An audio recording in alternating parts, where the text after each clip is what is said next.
Assalamualaikum warahmatullahi wabarakatuh. Hamdan wa syukranillah amma ba'du. Pertama-tama, tak lupa kita panjatkan rasa syukur kepada Allah SWT, sehingga pada hari ini kita bisa melaksanakan ibadah shaum Ramadan.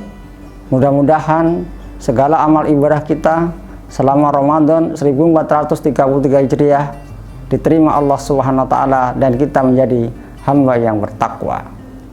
Salat dan salam memberikan kepada uswah kita, panutan kita, Nabi kita, Nabi besar Muhammad sallallahu alaihi wasallam. Mudah-mudahan kita semuanya mendapatkan syafaatnya di yaumil akhir. Amin amin ya rabbal alamin. Anak-anakku dan sahabat Al-Fatih yang saya cintai karena Allah Subhanahu wa taala. Pada program Ramadan hari ini, Pak Darso akan menyampaikan materi tentang keutamaan sholat 5 waktu. Sholat adalah salah satu kewajiban atau perintah Allah yang sangatlah istimewa buat kaum muslimin. Kenapa istimewa? Karena sholat diperintahkan langsung oleh Allah kepada Nabi Muhammad tanpa perantara, yaitu malaikat Jibril. Beda dengan perintah-perintah yang lain seperti zakat, seperti puasa dan haji. Dan bahkan sholat adalah salah satu perintah Allah yang tidak bisa ditinggalkan dalam kondisi kapanpun dan dimanapun kita berada. Tidak seperti zakat, puasa, dan haji yang kita bisa tinggalkan. Tetapi kalau sholat kita harus kita kerjakan, yang di sana pasti akan diberikan rukhsah oleh Allah SWT. Ketika kita sakit, ketika kita dalam perjalanan, apalagi ketika kita sehat, maka wajiblah untuk melaksanakan sholat yang 5 waktu. Anak-anakku dan sahabat Al-Fatih yang insya Allah dimuliakan Allah SWT. Kita sebagai seorang muslim harus tahu apa sih keutamaan dari sholat 5 waktu. Yang pertama, sholat 5 waktu adalah yang pertama kali dihisab oleh Allah SWT ketika kita di yaumil qiyamah. Rasulullah SAW bersabda, an Abu Hurairah radhiyallahu anhu qala Rasulullah sallallahu alaihi wasallam, inna awwala ma yuhasabu bil 'abdi yaumal qiyamah min amalis salat. Yang pertama kali dihisab pada hari kiamat dari seorang hamba adalah salatnya. Untuk itu kita sebagai seorang muslim, ketika kita sudah diwajibkan salat tanpa ada sedikit pun keraguan untuk melaksanakan dan mengerjakan salat, sehingga ketika kita nanti meninggal dunia dan ada di hari kiamat nanti, kita akan selamat dan akan ditolong oleh Rasulullah dan akan dimasukkan ke dalam surganya Allah Subhanahu wa taala.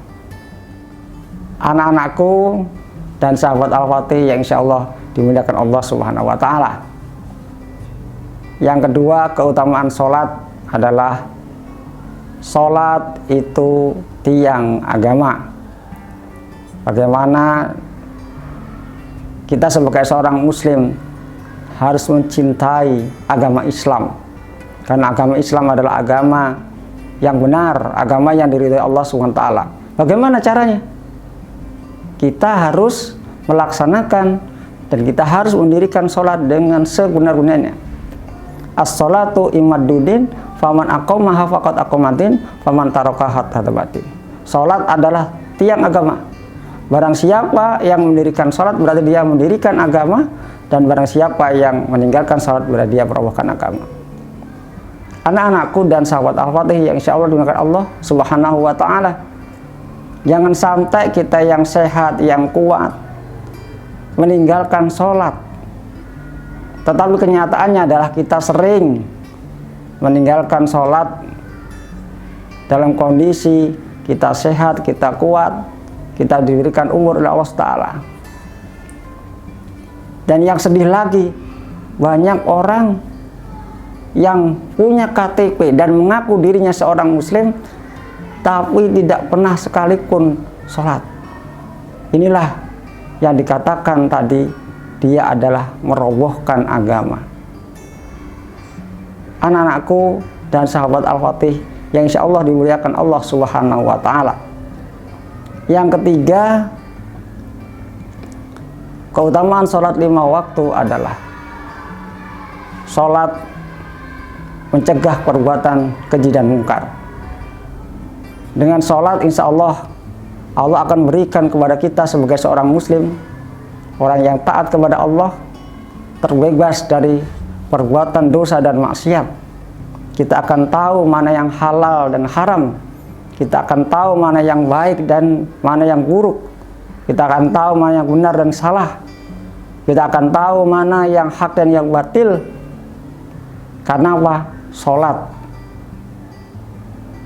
Allah sampaikan dalam Al-Quran, inna sholata tanha anil fahsya'i wal munkar. Sholat mencegah perbuatan keji dan mungkar. Tetapi bukan hanya sekedar sholat. Bagaimana sholat kita? Apakah sholat kita sudah khusyuk dan tumaninah? Sudahkah sholat kita mengikuti Rasulullah dan para sahabatnya? Dan jelaslah dalam Al-Quran bahwa qad aflahal mu'minun alladzina hum fi sholatin khashi'un. Jadi kata Allah, sungguh beruntung orang-orang yang beriman. Siapa itu? Orang yang khusyuk dalam sholatnya, orang yang khusyuk dalam sholatnya, orang yang tumaninah dalam sholatnya, orang yang benar dalam sholatnya. Itu yang akan menjadikan kita mendapatkan furqan, mendapatkan bisa membedakan antara hak yang batil, yang haram dan halal, yang baik dan yang buruk, yang benar dan yang salah. Karena dampak dari sholat yang kita lakukan setiap hari.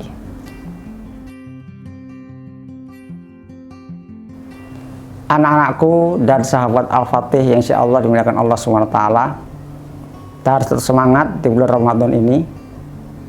Apalagi ini adalah bulan yang mulia, bulan yang sangat luar biasa Allah berikan khusus untuk orang-orang yang beriman. Tadi yang sampaikan tentang sholat, keutamaan sholat. Apalagi di bulan Ramadan, mari kita maksimalkan bukan hanya sholat 5 waktu, tapi dengan sholat-sholat sunnah yang lainnya. Karena apa? Karena itu pahalanya luar biasa. Yang sholat sunnah dikalikan sama dengan sholat wajib. Kalau sholat wajib dikalikan 70 kali lipat. Anak-anakku dan sahabat Al-Fatih yang insya Allah digunakan Allah SWT, bagaimana keutamaan-keutamaan sholat yang tadi saya sampaikan dapat kita raih, maka kita harus mengikuti apa yang disampaikan Rasulullah, shollu kama ra'aitumuni usolli, sholatlah seperti engkau melihat aku sholat. Jadi Rasulullah sholat tidak pernah tertinggal. Rasulullah senantiasa sholat tepat waktu. Rasulullah senantiasa sholat tepat waktu. Ketika dengar azan, Allahu Akbar, Allahu Akbar, Allahu Akbar, Allahu Akbar, Rasulullah langsung datang ke masjid untuk melaksanakan sholat. Yang kedua, Rasulullah senantiasa sholat berjamaah di masjid. Tidak pernah Rasulullah sholat di rumah kecuali Rasulullah dalam kondisi sakit. Jadi Rasulullah yang pertama senantiasa sholat tepat waktu. Yang kedua, Rasulullah senantiasa sholat berjamaah di masjid. Dan yang ketiga, Rasulullah senantiasa menjaga sholatnya dalam kondisi apapun dan dimanapun beliau berada dengan sholat yang khusyuk dan tumaninah. Mudah-mudahan kita menjadi hamba Allah yang istiqomah untuk melaksanakan sholat dan menjadi ahlu sholat dan kelak mendapatkan surganya Allah Subhanahu wa Ta'ala. Kurang lebihnya mohon maaf. Bila kita hidayah. Assalamualaikum warahmatullahi wabarakatuh.